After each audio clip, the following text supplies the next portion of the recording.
AEW is talking out of their neck with all this grandstanding about black history, because through the first month of Swerve's world title run, all I see is cap history. It's make-believe, because I heard that belt's real baby daddy's Ospreay.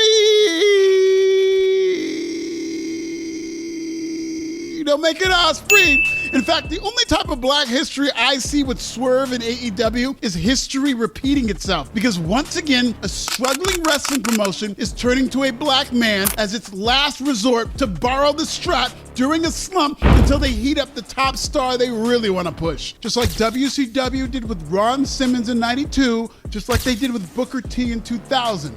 Today, we're going to talk about how my fears of AEW half-assing the Swerve Strickland push have come to fruition with uninspiring opponents diluting the world title with other world titles and by leaving Swerve's black ass out to dry because they need a white savior at All In. Subscribe in Swahili, because if you're reading this, it's 20,000 time. Ooh, that's going to piss off so many colonizers. By the way, it's an election year, and my new favorite way to read news is through ground news. With ground news, you can compare headlines and stories based on media bias and find out just how much a news site leans left, right, or center. They should invent this service for wrestling news bias one day. But point is, I love this service so much, I personally reached out, they became today's partner, and now you'll love them too. The first sign of Swerve Strickland's sabotage in AEW is Swerve not main eventing Double or Nothing. This after not being allowed to speak in his first appearance as world champion on Dynamite. Being a first-time world champion is all about setting the tone. And the two biggest ways to set that tone is on the first TV show after winning the title and on the first pay-per-view after winning the title. Nobody knows this like WWE. Cody Rhodes' first appearance as WWE Undisputed Champion was in a memorable segment with The Rock on Raw. One that'll play into an inevitable PLE match probably at WrestleMania 41. Watch this masterpiece for more. Cody's first title defense as world champion came during a historic show in France at WWE Backlash in front of a historic crowd. This all in the first month of Cody being champion. Meanwhile, Swerve went 50-50 with something called a Kyle Fletcher in his first appearance on TV. He didn't get to formally speak or celebrate until a random Saturday appearance on Collision, and his first world title defense is going to be against Christian, in a match that's not going to even main event the show. So when Swerve's first TV show as world champion and his first world title defense as AEW's West Coast savior, AEW is big stepping all over that belt by not featuring it in the main event, all while saddling Swerve with a lukewarm heel, which leads me into the next sign of Swerve's sabotage: weak heel ops. AEW clearly didn't prepare for Swerve's title run by heating up any strong heels. I love Christian, but he's been the opposite of heated up right now. Christian has been gone for weeks, like Kendrick after push-ups dropped. He's now back after screaming "I quit" when his balls were mangled by Edge with help from Spike. This is the best AEW could do? Christian is good at what he does as a heel, but that's the problem. People enjoy his work. AEW is a heel territory, so the bad guys get cheered for being entertaining.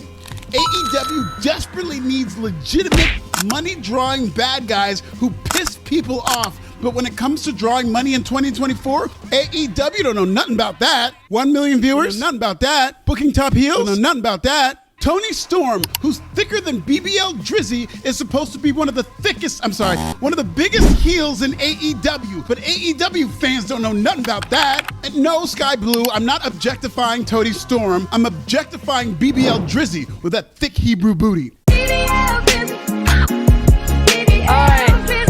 Anyway, Storm is more over than the bars that go over Kendrick Lamar's head, no matter what Drake say.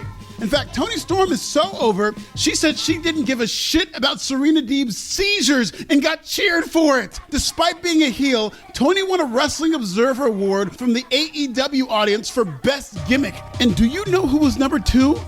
Christian! AEW did Swerve no favors when he walked into a heel beehive and was laid out for a second straight week by a second heel stable. What the fuck is this, a 20v1, nigga?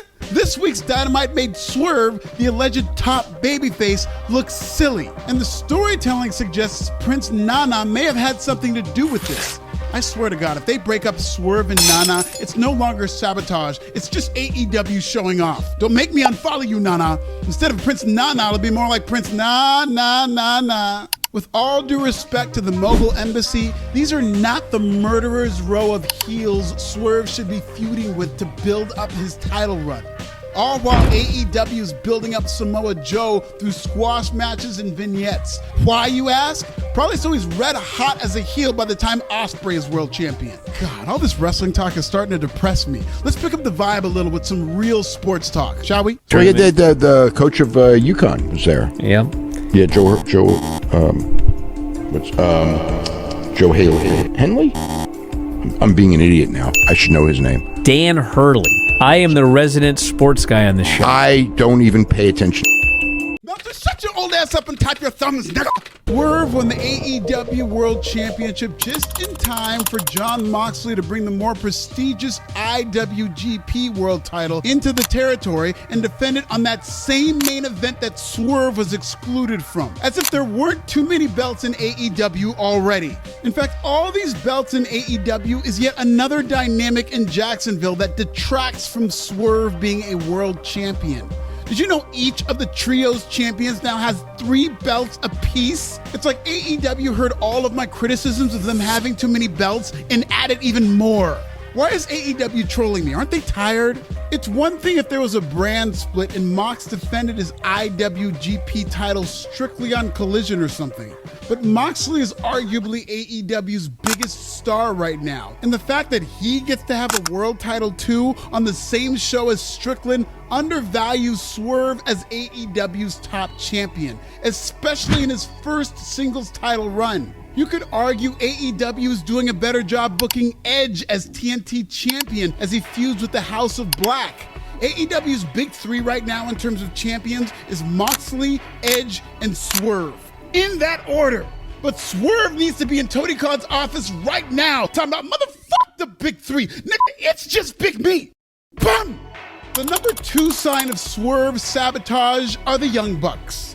If AEW is recreating the NWO, that makes Swerve the Giant in 1996, who was a lame duck WCW World Champion until Hollywood Hogan beat Big Paul at Hog Wild, thereby completing the takeover. As if Swerve not main eventing Dynamite was enough of a hint, the biggest storyline in AEW right now is the Young Bucks feud with Kenny Omega in the EVP Civil War nobody asked for. Like everything else takes second right now, including Jon Moxley. Swerve is taken third at best.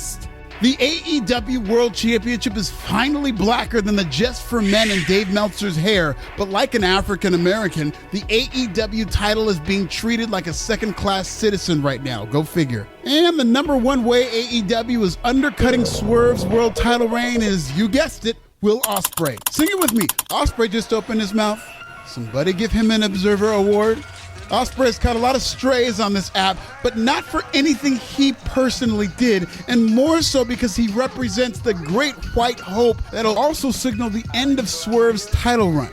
Because if the message board world order doesn't end Swerve's title reign, Ospreay almost certainly will. I get it. It's all in. Ospreay will be the hometown hero in London. He should win the strap. I just don't like the idea of AEW doing so at the expense of pretentious black history. If Swerve drops the belt before or during All In, he should get royalties on the Scapegoat t-shirt, not Jack Perry. Ospreay will be heavily favored in his international championship match against Roderick Strong at Double or Nothing. If Ospreay wins the AEW World title at All In while also holding the international title, he'd be a triple champion. Because Will Ospreay is also the world champion of grinding on the boss's daughter. Look at Will Ospreay getting his sable on. Freaky ass white boy. Freaky ass white boy, he's an internet god. Freaky ass white boy, he's an internet god. Ospreay's likely world title win will be treated like a big deal. Inside Wembley Stadium and in front of one of AEW's biggest crowds ever. It'll be nothing short of a big deal for Will. It'll be major. Unlike Swerve's world title win at an expansion pay-per-view in a title change that felt minor, AEW has no business patting itself on the back and marketing its black history through Swerve Strickland and that African-American referee who counted to 3. Yay, Juneteenth! Always booking like they trying to get the slaves freed. But all AEW has to do is give a fair and honest push to Swerve Strickland. And the more effective he is as champion, the less tainted your little African-American history becomes. Check out this Cody Rhodes documentary and tell the YouTube copyright police to leave this masterpiece alone. How else is AEW doing Swerve dirty? Will Swerve still have the strap by the end of the summer? Also, Kendrick or Drake? Who was a better liar? Tell me in the comments.